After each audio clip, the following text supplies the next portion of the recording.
Hi, it's Remy and welcome to this week's video. So in this week's video, I'm gonna share with you how to take great photographs in diffuse light at one of the most beautiful beaches in the world. This is Flagstad Beach. It's in Norway, in the Lofoten Islands, and the place is wonderful. I am all alone today. I guess the February crowd went away because every photographer was here until pretty much the end of this week. Now it's really end of February, and I am all alone, and I can definitely enjoy taking photographs.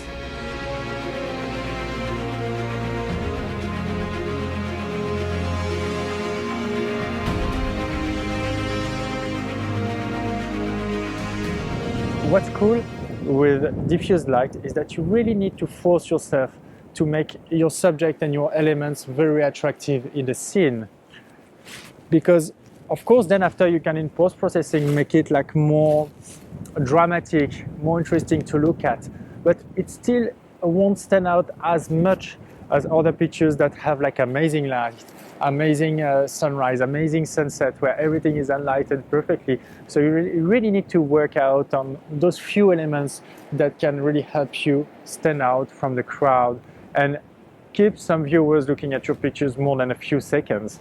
And that's exactly what I'm trying to do here. And to be frank, this beach is so amazing that I could spend hours and days here without being bored. So conditions are fairly challenging today. The tide starts going up, and so it starts to be high tide, but anyways there is still a lot to play with. So the main lens I will use in this video is my wide angle, my XF 10 to 24 millimeters. That's equivalent about to I guess 16 or 15 millimeters to 30 millimeters on full frame. And like what you can see on the ground around here is that there are a lot of patterns, but like really a lot of patterns. So there is water flowing up from the mountain coming down to the sea, and this creates a lot of patterns on the floor, which basically makes for an amazing foreground. So the step number one is to figure out what your foreground will be, because the background is fairly obvious.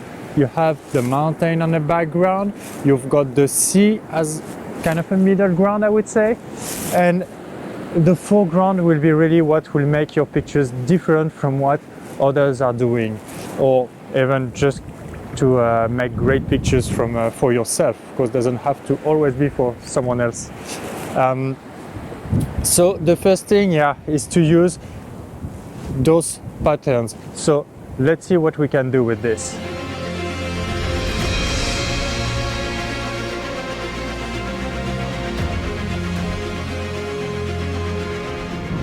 So right now, as you can see right here, I'm using my camera in portrait orientation so that I can really capture a large foreground. So the foreground is about 2/3 of my image, so that it's really imposing and really take a lot of space and really make it like almost as a main subject of my pictures. And of course, as usual, for those who keep following me, I guess you got it that I love leading lines. This creates amazing leading lines. So they drive the viewer's eyes really directly into the picture and into the mountain which is in the background. And the advantage of using the XF24, so an ultra wide angle in this situation, is that the distortion which is created by the wide angle distorts the bottom of the image. And so all these leading lines that we see here and all this foreground, all these textures here, they are like stretched, and so that creates even a deeper effect of plunging into the photograph. So that's what I'm intending to do here. And of course, the other effect of the distortion is that on the higher part of the picture, the mountain you have in front of you is also distorted, so it extends a little bit and doesn't stay as a very small subject on the background. So let's check out some few pictures of what I did here with the textures.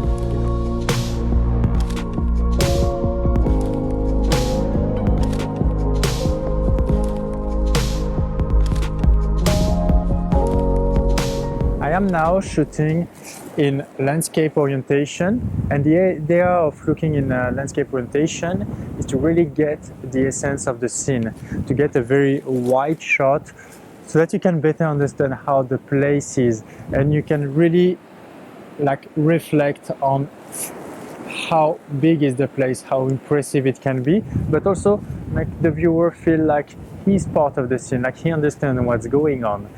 And in this case, I basically placed some few more elements differently. So I'm fairly at the same place as before. So I'm still using leading lines to drive the viewer's eyes into the picture until the background there, the mountain which is on the background. But I included a stone that you can see on the right hand side of this picture. And this stone is kind of filling in the empty space that's at that part, like the negative space, so that it also creates a new sense of depth and a feeling of understanding, okay, there is here the foreground, here there is the stone, then we have the sea on the middle ground, and then we have on the background the mountain. So the idea is really to make the viewer understand what's going on in the scene. The difference with the portrait orientation is that the picture doesn't stretch, so you definitely need to include some few more elements to make the scene more understandable, I would say, or create more depth in your image, because it stretches on the right and left, so it doesn't really help a lot, to be honest, with the leading lines, with making the mountain on the background more impressive. So you need to include some few more elements, and for this, that's what I did. I included this stone, there is a little more beach, there is the foreground which is still very present, and in this case I think that's a fairly nice composition, and I'm gonna show you now some few more pictures of landscape orientation you can do in this beach.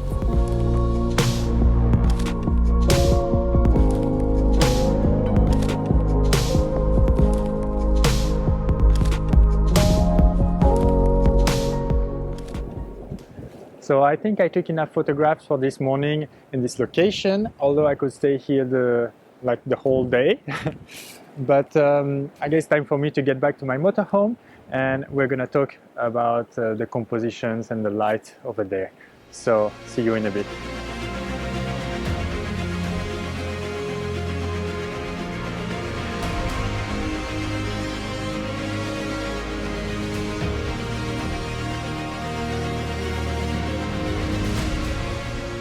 Okay, so I'm back in my studio, in my motorhome, and I just wanted to give you a little update on my situation.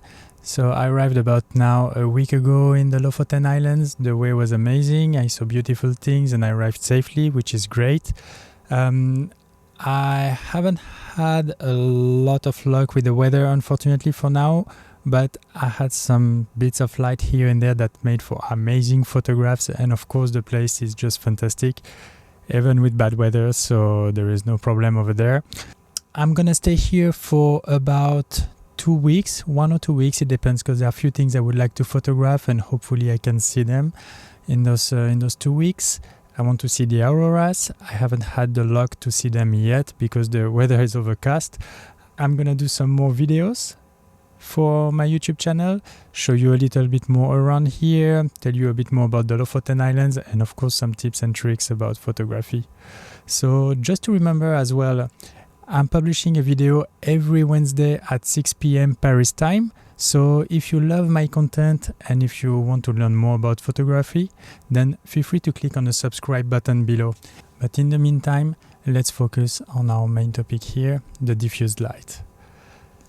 So I guess as most of you, I started landscape photography by seeing amazing pictures with amazing light of sunrise, of sunset, and this type of light really makes everything glow, everything look beautiful and like really incredible and really pleasing to the eye.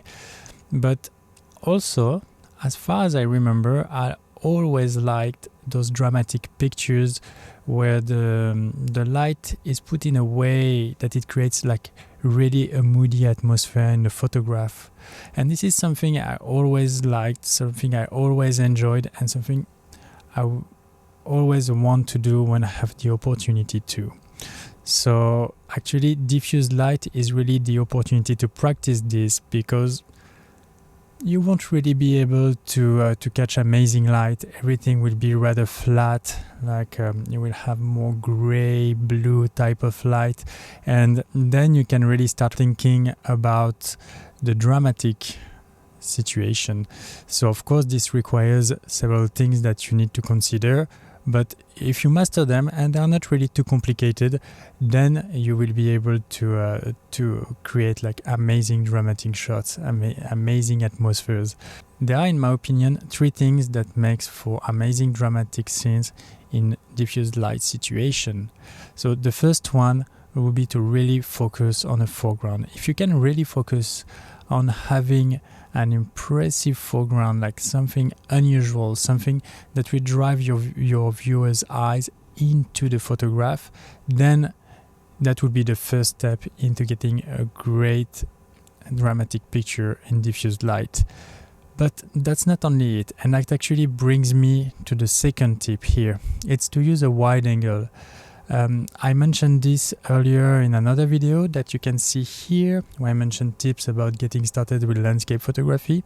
That ultra wide angle lens are really amazing to capture foreground. Because of their distortion, they will tend to emphasize the foreground and give it more importance into your photograph.